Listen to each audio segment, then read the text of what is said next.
पंचा माही परण के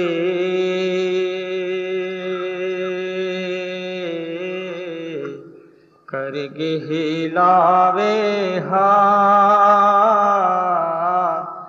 दरिया खेलती ओर से दरिया खेलते ओर से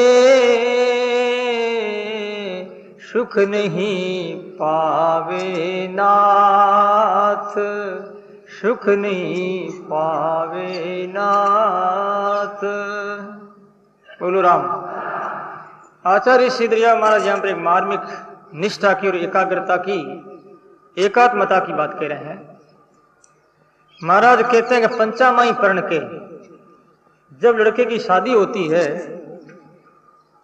तो ऐसे शादी अकेले की नहीं होती, 5 आदमियों के सामने, 5 का मतलब 50, 100, 200 जितने भी, वही रजामंदी से माँ बाप के आदेश से शास्त्र का संविधान पालन करते हुए भारतीय संस्कृति सभ्यता का आदर देते हुए, जो हमारे षोडश संस्कार में एक शादी का भी संस्कार है, ब्याह संस्कार है, उस संस्कार के कानून का पालन किया जाता है।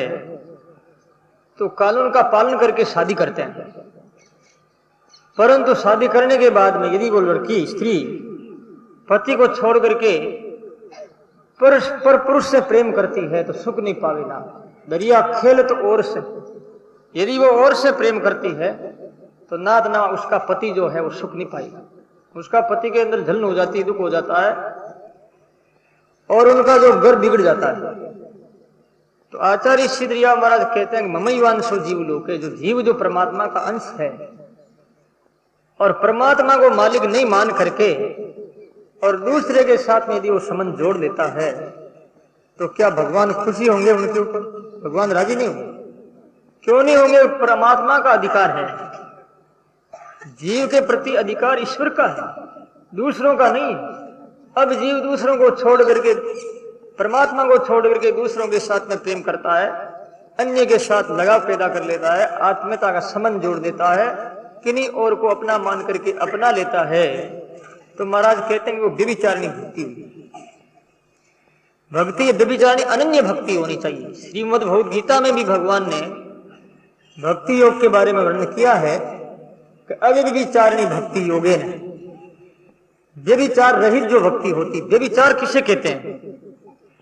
व्यभिचार नाम के काम भोग का नहीं, व्यभिचार नाम है परमात्मा का नाता छोड़ करके दूसरे के साथ में संबंध जोड़ना, ये व्यभिचारी भक्ति होगी।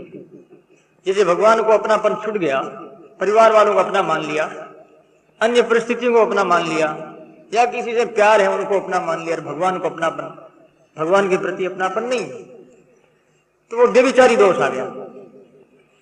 तो महाराज कहते हैं 5 आदमियों के बीच में अग्नि साक्षी होकर के जो शादी की जाती है, ये तो उदाहरण दिया जा रहा है।